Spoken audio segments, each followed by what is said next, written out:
You are listening to I Am Refocused Radio with your host, Shamaya Reed. This show is designed to inspire you to live your purpose and regain your focus. And now, here's your host, Shamaya Reed. Once again, we are here today, and we have another amazing show lined for y'all. We have our guest today, Dr. Erica Elliott. She is not just a physician, she is a healer, a mountaineer, a former Peace Corps volunteer, and a woman whose life reads like a mythic journey. She has something that we're going to be talking about later in the show, is her memoir, From Mountains to Medicine, but she has a previous book that we'll also learn about. But before we get into that, let me tell a little bit more about what she does. Her personal story is a roadmap for anyone searching for meaning. And you know how it is sometimes. We live in a chaotic world and we need some extra help. In her own words, every life-changing experience has enriched me and prepared me for fulfilling my ultimate destiny. So without further ado, landing the plane here, we're going to get to our guest right now. So once again, I want to say to you, Dr. Erica Elliott, thank you for being on the show. How are you doing today? I'm good. I'm very happy to be here with you. I appreciate you being on. When you think about your experience with your memoir that I mentioned moments ago, you know how life can just come out of nowhere and give you curveballs. When you think about some of the things you've been through, kind of share with us some of the things that you learned from your own experience, especially with your mountain trips and those things. Okay, well, it started out me thinking as a little girl that there was a purpose to my life, but I didn't know what it was. I thought there's more to life than just going to school and coming home and watching TV and eating dinner and go to bed. And but I didn't talk about it because I thought people would think I'm some kind of nerd talking about purpose in life. And so I kept it to myself. But I had a strong feeling that I'm here for something, and I didn't know what it was. And it took a long journey for me to find out what it was. But first I had to find out who I was. And so I had a very harsh upbringing. My father was a general in the Army. He wasn't the harsh person, but he was gone all the time. And my mother was Swiss and raised us in the old style where you hit and slap and say, this is for your own good. And so I had a very distorted view of myself. It didn't match what my teachers were saying, how wonderful and kind and smart I was. And the impression I had from my family was that I was no good, never good enough. I think all my sisters and brothers had the same impression of themselves. And so when I finished high school in Germany, because we lived all over the world because of my father's work, I didn't know what college to go to. And so I just sort of winged it and picked this college that sounded very interesting. And it was in 1966. And when I came to America at the end of high school and went to this college, I was in such shock because people spoke in a weird way. It was like hippies, and I didn't understand all the lingo, and they dressed really weird. And they took drugs and stuff like that. And so I did what I always did when we moved around I tried to learn the language, meaning learn hippie talk, and dress like the people and do what they did. And so I did that, and I tried out drugs and all that stuff and had a complete psychotic break because I'm not, that's not how I'm wired. And so I made a suicide attempt. And that sounds pretty awful, but it was the best thing that could have ever happened to me. And that's the story of my life. All these terrible things end up being a portal to some huge transformation. So here's what happened. I sat in front of, I felt like my life was worthless, and I couldn't think right because all these influence of drugs and stuff. So I sat in front of a stove, turned on the gas, and nothing happened. So I I lit a match and the whole place blew up. I was blown out of the chair against the wall, and I had burns and stuff. And the upstairs people came and threw me in the shower, and they knew what I was trying to do, and they reported me to the dean.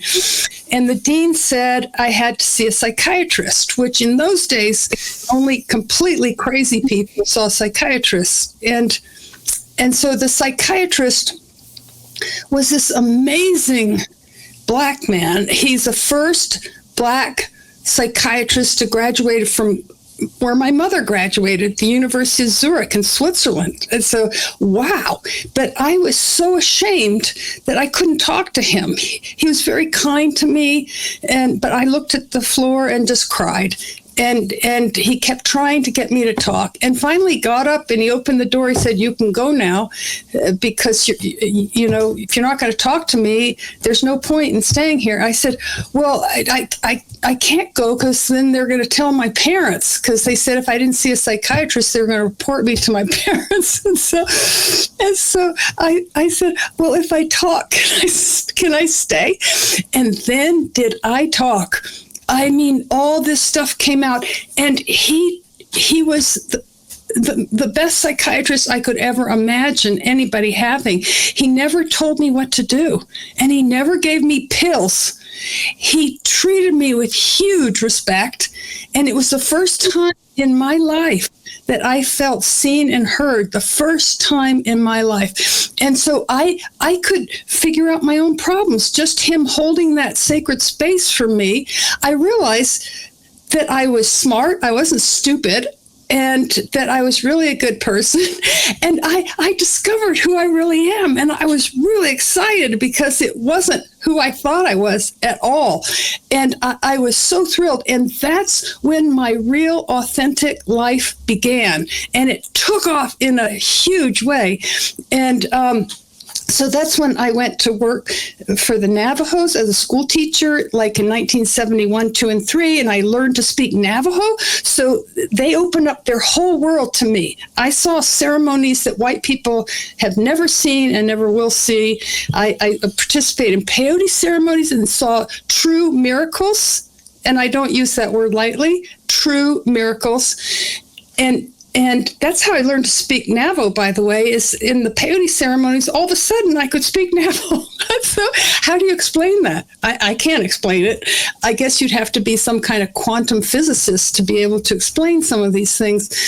And so that was a life-changing thing. And what I learned from that experience was that I love to teach, and not just teach anything, not teach to teach. I love to teach things that would empower people. These fourth grade students had been treated very badly by the white teachers who thought they were stupid. They weren't stupid at all. They were incredibly smart. It's just they knew that these teachers didn't care about them, and they gave them stupid books like Dick and Jane that they couldn't relate to. And so when I learned their language, and which was really hard, it's the hardest thing I've ever done. And I'm linguistic, but I never had a language like that. It was like Chinese or something. And then they really opened up, and I could see how they wanted to learn. They learned so fast. When I came there, they hardly spoke any English, and they're in the fourth grade. And by the end of the first year, 3 of my students won a speech contest, a regional speech contest. I mean, I discovered so much about myself I'm an educator, that whatever I end up doing in life, it has to be something that educates, that informs, that helps the person in some way. And it has to be given with love. And so it was so profound what I learned. And then when I joined the Peace Corps, see, this 10-year odyssey before I realized that medicine was my calling, I learned all these things that helped me eventually be a better doctor. And so I knew I was heading in the right direction, but I still hadn't figured out that it was medicine, even though I come from a whole lineage of doctors in Switzerland. Why didn't I realize that this was in my DNA and this is what I should be doing? I think it's because I wanted to find my own path. Well, it happened to lead exactly where my lineage led. And so But it took me 10 years to get there, and 10 wonderful years that made me a better doctor. So what I learned climbing big mountains, I joined an all-male climbing club in South America. They allowed me because they thought American women weren't real women because we didn't have a man with us all the time. We wore pants and we were very independent. And so they didn't know how to categorize me. So they just said, okay, I could join them. And so I learned a lot climbing mountains. I learned how to overcome fear. I learned how to take one step at a time to reach the top. And I was the first American woman to climb the highest mountain in the Western Hemisphere, which is Aconcagua, 23,000 feet. And all the time I was teaching the native people about nutrition.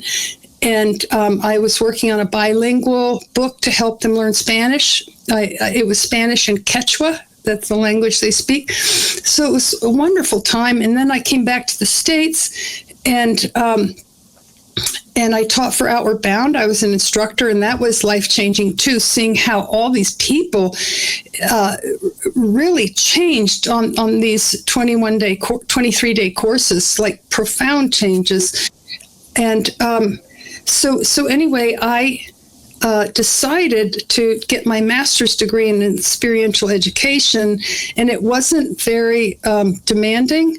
So I decided to take some science courses because at Antioch College, it was so crazy. I tested out of all my science requirements. So I wanted to get an updated science education. And so I signed up with all these young students, 10 years younger than me, and I discovered every one of them was in pre-med. And I had this false idea based on my uncle, who was a genius, a Swiss doctor, a genius. He was my only role model for a doctor, so I thought you had to be a genius to be a doctor. Well, it turns out all these students were pre-med students, and I was the only one that wasn't, and I thought, oh my God, they're not geniuses at all. They're just memorizing. And I thought, I can do that. And so then I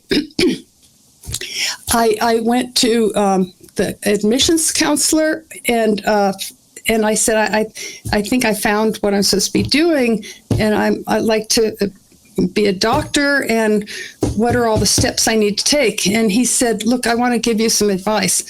I think you should go into being a professor at a university. I said, why? And he said, well, you know, I've looked at all your, it's very impressive, your folder, but you're too old for one thing. I was 29 when I was talking to him. I mean, these are the old days. It's not like that anymore. And number two, you're a woman. I said, what does that have to do with it? Well, it's harder to get in as a woman in those days. Number three, he said, you don't have any money. You were in the Peace Corps, and it's very expensive, and you'd have to get a huge loan to pay it off. And I said, anything else? And he said, well, you didn't have any science background. I said, because I tested out of all the things. I had a good education in Germany. And so then I broke all the rules. I prematurely applied to med school because he said I was so old. So I thought I have to hurry up. And so, but I got a letter requesting an interview from Stanford, and I went to show the advisor, and he said, well, I'm sorry, I thought I was giving you good advice. Anyway, Stanford wanted me because they said they were looking for 1% of their student population that was, quote, out of the box. I guess I'm out of the box. And I discovered I really am out of the box, because when I ended up going to University of Colorado because they paid for my whole thing. And so I was so eager to learn all the stuff. The first 2 years, anatomy and physiology and all that stuff, I just couldn't get enough of it. I was so excited and everything, but gradually I smelled a rat. Something wasn't right in the next years. We were learning stuff that I knew wasn't right, like saturated fats cause heart disease. I knew that wasn't right because I lived with all these people back in the days before junk food who lived on saturated fats, like the Navajo people back then. Everything's changed now. It's not like that anymore with the junk food. But they were slim, strong. Nobody had heart disease or strokes, and they rode horses until they were 95 or something. And then when I lived in Europe, when the rate of heart disease was way lower in Europe, this was a long time ago, they ate tons of cream and butter and all that stuff. So I knew something is wrong, but I didn't have all the data. And fast forward many years ahead, we discovered that all the lies that were given to us by corporations, like the sugar industry in the 70s, they were so afraid because the hippies, quote, the hippies were telling everybody not to eat sugar, that it caused heart disease. And so they did something very sinister. This, you can look it up yourself in the New York Times in 2016. I guess it took that long to tell the truth. Maybe they were afraid of getting shot or something if they told the truth. I'm just kidding. But anyway, so they paid 3 Harvard researchers to lie and make up fake research that other research is built on, showing that it was fat that caused heart disease. Well, back then we didn't know the difference between good fat and bad fat. And like bad fat can, yes, cause heart disease, but good fats are extremely beneficial for you, like butter and coconut oil and duck tallow and so forth, and ghee and all that stuff. And then they told us to eat margarine, hydrogenated fat. I thought, this is a crazy world. I'm learning stuff that's crazy. They're telling us not to eat butter and to eat some fake butter called margarine, which later was determined to cause heart disease. So I lived with what's known as cognitive dissonance. And being an athlete, I wanted to be at the top of my class. That's sort of the athlete in me. But in order to do that, I had to betray my soul and go along with all this stuff that I knew wasn't true in order to, be part of the herd and be accepted and not rejected. And they called people who really in my heart they called them quacks. And so I didn't want to be a quack, And so anyway, so it was really rough. And then when I became a single mother, I did something that really betrayed my soul. I joined corporate medicine because I couldn't deliver babies all night. I had a baby, and so I had to be there for him and go home at 5 and make a decent income and not work on the weekends so I could be a real mother to my baby. And so corporate medicine was awful. You had 15 minutes or half an hour if it's a new patient, 15 minutes to order a lot of tests and then just give a pill for everything that's wrong with you. I thought, this is disgusting. But I didn't know what to do. And I didn't want to be called a quack for thinking for myself and doing things that really worked and looking for the underlying reason of why they're sick. I couldn't do any of that. It was awful. I felt like a complete robot. And then a disaster happened. And just like the disaster in college, this disaster saved me. So what happened was, this was a brand new building. They full of toxic chemicals. Once a month, I felt like I had the flu, and I found out from the janitors that their pesticide schedule coincided with my diary or journal of when I felt like I had the flu. And I was getting sicker and sicker, and I didn't know what it was. I didn't know environmental medicine. Now I'm an expert. People come from all over the country to help me figure out their medical mysteries, which I love doing. And but then I didn't know all that stuff. But I was here. I'm a world-class athlete, and I'm so tired all the time, full of rashes, and my balance is off, and pretty soon my thinking's off, and I don't know what to do, and it's getting worse and worse. And finally, this patient comes in, and the exam rooms are no windows. and it's a small cubicle, and he sits there and he's rambling, and my brain is so scrambled I can't follow what he's saying. And all of a sudden he stops and he looks right in my eyes and he says, "Dr. Elliott, are you all right?" And then all of a sudden I couldn't hold it in anymore, and I just put my head down and cried. And he came and sat next to me and put his arm around me. He said, "Dr. Elliott, tell me what's wrong." And I said, "I don't know. I think I'm dying. I can't think anymore, and my eyes are blurry, and I listed all these things." And he said, "I know what's wrong with you." And I said, "What's wrong with me?" And he said, "You've got sick building syndrome." And I said, "What's that?" And he said, "This building is toxic." And I said, "What do you mean toxic?" This was back when people didn't know that stuff, back in 1991, 2, and 3. And I said, "How do you know it's toxic?" He said, "Whenever I come in for our appointments, I feel horrible. I get a scratchy throat, my nose runs, my eyes burn, I get a headache, and I can't think straight. You need to get out of here." And I said, "But I can't, because I have to support my son and blah, blah, blah." And he said, "Well, you can stay here and just die, or become totally incapacitated and be disabled the rest of your life. And if you don't leave, I'm going to tell your supervisor." And I said, "Oh, how could you do something like that?" He said, "Have you ever heard of an intervention? I'm doing an intervention. I'm trying to save you." And so the next person who came in had so much perfume on, I had no idea what she was saying. It was so toxic. And that's when I realized, okay, I got to get out of here. So I thought, my life is over. Who'd ever want to hire me? I'm a wreck. I'm sensitive now to everything. What am I going to do? I lay on the couch and cried.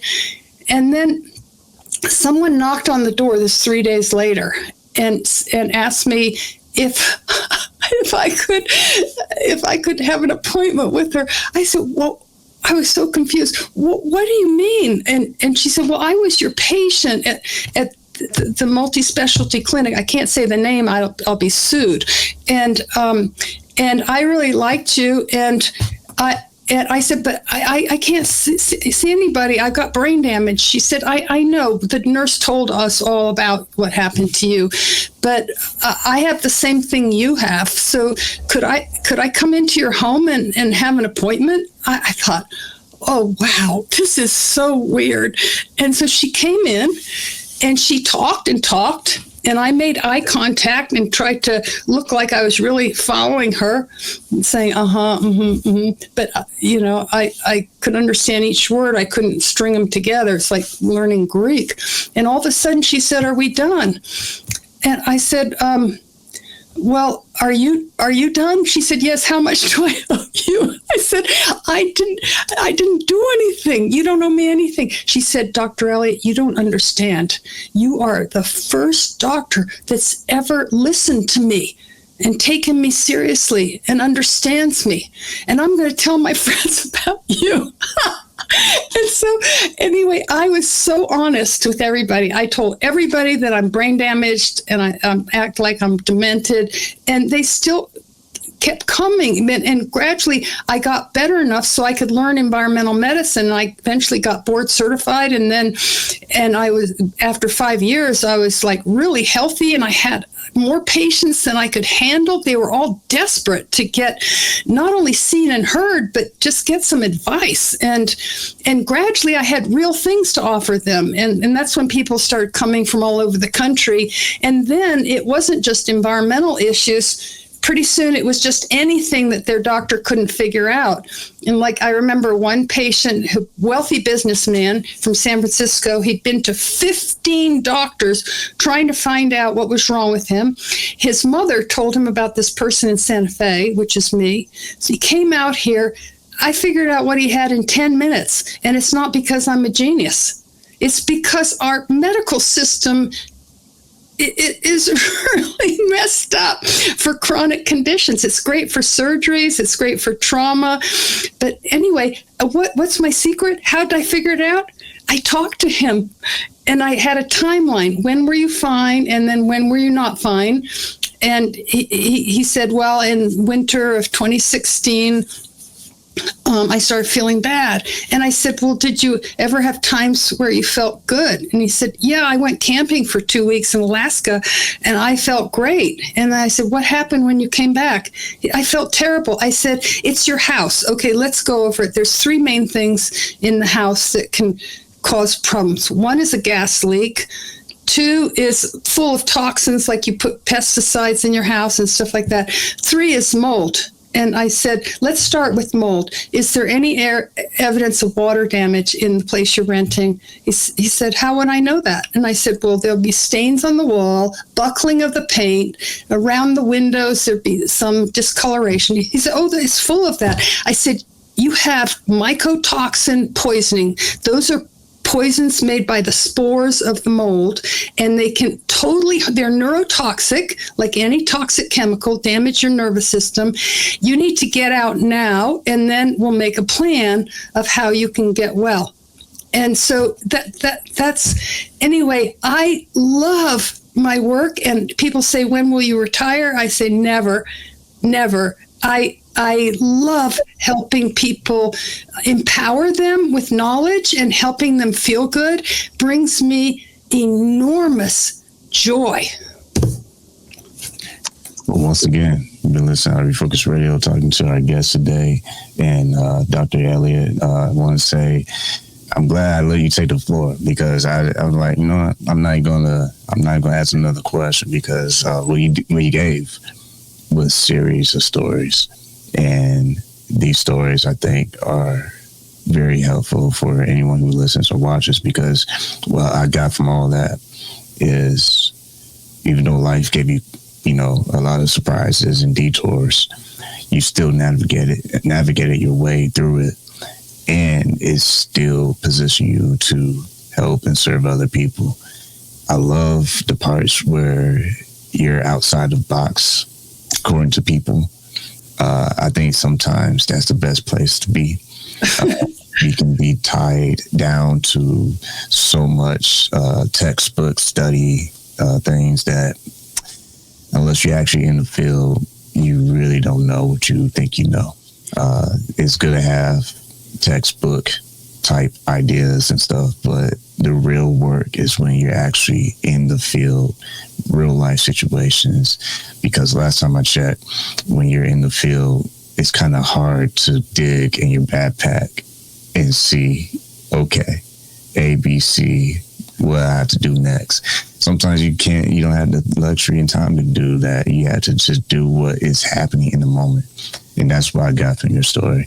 And I think for you to be still recognized and respected as a professional doctor who is not just going for the pocketbook, but going for the heart, that's missing as well.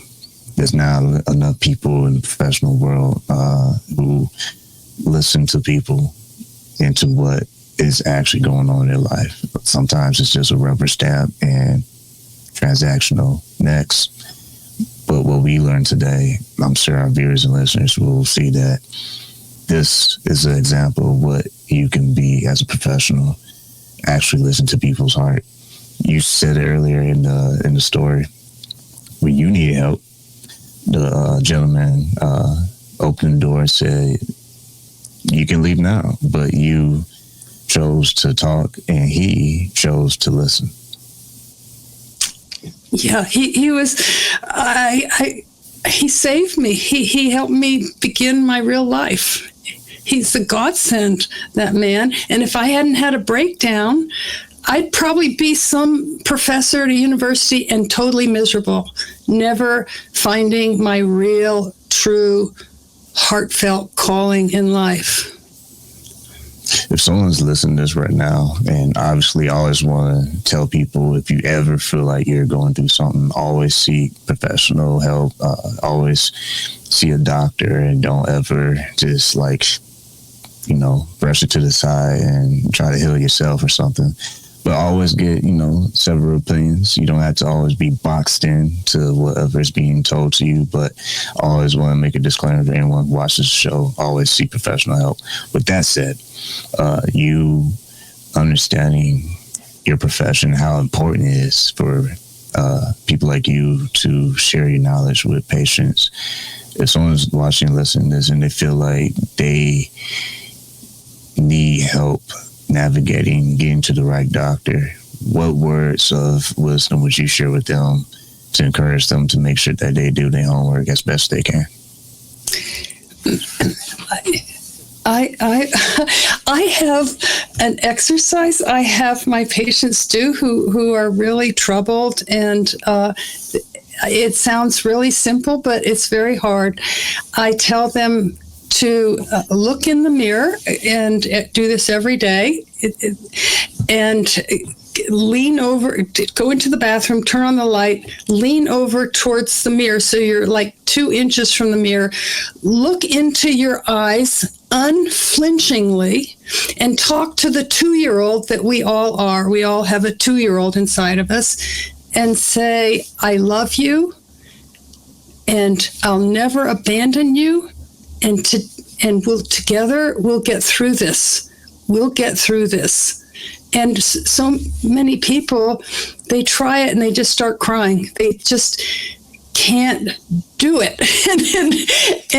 But it's when they do it, it's life-changing. That simple, tiny action is life-changing because you're showing love for yourself. And when you do that, you'll find the right path.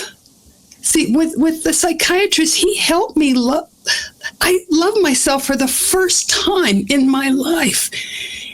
I realized I was a good person. He helped me with that. But you can do it yourself with this simple. You try it. It's not as easy as it sounds. And you make unflinching contact with your eyes in the mirror, unflinching, and you say with all your heart, "I love you. I'll never abandon you. And together, we're going to get through this. We're going to find the way. We're going to do it." That's great, because I've heard people say, how you see yourself is how you're teaching others to see you. And I think that holds a lot of weight, because if you don't believe that you can get through it, my guess is that you're going to start taking actions that's going to mirror that way of thinking, that belief system that you have. And a lot of times when you start surrounding yourself with people who you can look up to and aspire to be like, and learn the ropes, so to speak, then they challenge you to see that hard truth. And I think that mirror exercise is a great starting point, because until you can actually face your reflection. Yeah. Unflinching. I mean, I have patients who go like this. They just can't do it. They can't do it. I guess because they were treated so badly as children or something. They just can't. They try, and then they just start crying. Yeah. If we're all honest, we've been there before. And I think that exercise also symbolizes truth. And until you face that truth, you'll always be in the shadows. Yeah. Well, with that said, listen, I Am Refocused Radio and watching this online, talking to our guest, Dr. Elliott. I know you have a website for our viewers and listeners. If someone wants to connect with you and find out all the other resources you have in your other books, what's the best website they can go to? There's 2 websites. One is my book platform, and even if you're not interested in the books, it has a lot of photos that I think you'd enjoy, and short videos that I think you'd really enjoy. Like one is about a mountain lion encounter I had, that sniffed me while I was in my sleeping bag. And that's Erica Elliott with 2 L's and 2 T's, Erica with a C, EricaElliottMD.com. I think you'll find it really interesting, and it's a way to contact me too. And then there's a blog I've been writing for the last 11 years, and it's called Musings with an S, Musings, Memoir, and Medicine, all one word. And it's there you'll find a lot of medical information that you don't learn from your doctors. I do blogs, like people who want to see me and I'm too full up and I'm not taking new patients. They say, can you write about mammograms or something? Can you write about cholesterol or something? And it's not the mainstream dogma. It's telling the truth about these things, and not the corporate truth, the real truth. And so that might be useful. Also, it's memoirs. It's some of them have turned into books. And then travel, like patients have given me these huge gifts, like trip to Antarctica, to Bhutan, and stuff like that. I have everything from the destitute who've lost their job and to the very wealthy and minor celebrities. But anyway, and then you'll find healthy recipes. So it's a mélange of different things. But the medical posts, you'll learn a lot from those. I gotta ask this last question before we sign off. Is everyone, disclaimer, not everyone, but most people are always searching for answers for best ways to start living a healthier lifestyle. Pay attention to what they eat, how they exercise, how they navigate life. You as a doctor with all these years underneath your belt as experience dealing with patients and all the studies and research that you've done over the years, what is one simple thing that people can pay attention to? Okay, I'll tell you. It's the foundation of all our health, and it's what we're the worst at. It's what we eat. That's where it begins. Unless you've got something, mold problem or something, that has to be tended to immediately. But unless you're in an emergency, that's where you start. You change your diet. Get rid of the seed oils. Get rid of the ultra-processed food. Get rid of the bad fats. Switch to the good fats. Try to eat as much organically grown food as possible. If you eat animals, make sure they're not factory farmed. That's disgusting. It's cruel. It's disgusting. It's unhealthy. Make sure your animals are happy, including chickens. And one way you can tell if the chicken was raised healthy is you eat the eggs. If they're bright orange, the chicken had a good life digging around and digging for worms. If it's yellow, the chicken did not have a good life. It was just, and they say organic chicken. That just means the grain is organic. It doesn't mean the chicken had a good life. It's very misleading, the marketing. We have a health food store that is very trustworthy. They don't go in for the false marketing. And we have 6 health food stores, and there's one that is really conscientious, and they do deep research for what they sell. And so I would start, the best thing to do is start with the food. We have an atrocious diet in America. It's really horrible. And this is so hard to comprehend, but we are the sickest nation in terms of chronic illness in the entire world. And food has a lot to do with it. It's not the only thing. There's tons of things that are harming us, like pesticides and other things, but food is the place to start. Once again, you're listening to Refocused Radio and watching us online, talking to our guest today, Dr. Erica Elliott. Like always, I want to say to you, appreciate your time talking to us on the show today. Thank you. I enjoyed being with you, and you do such good work. I think you're doing a huge service to humanity with what you're doing.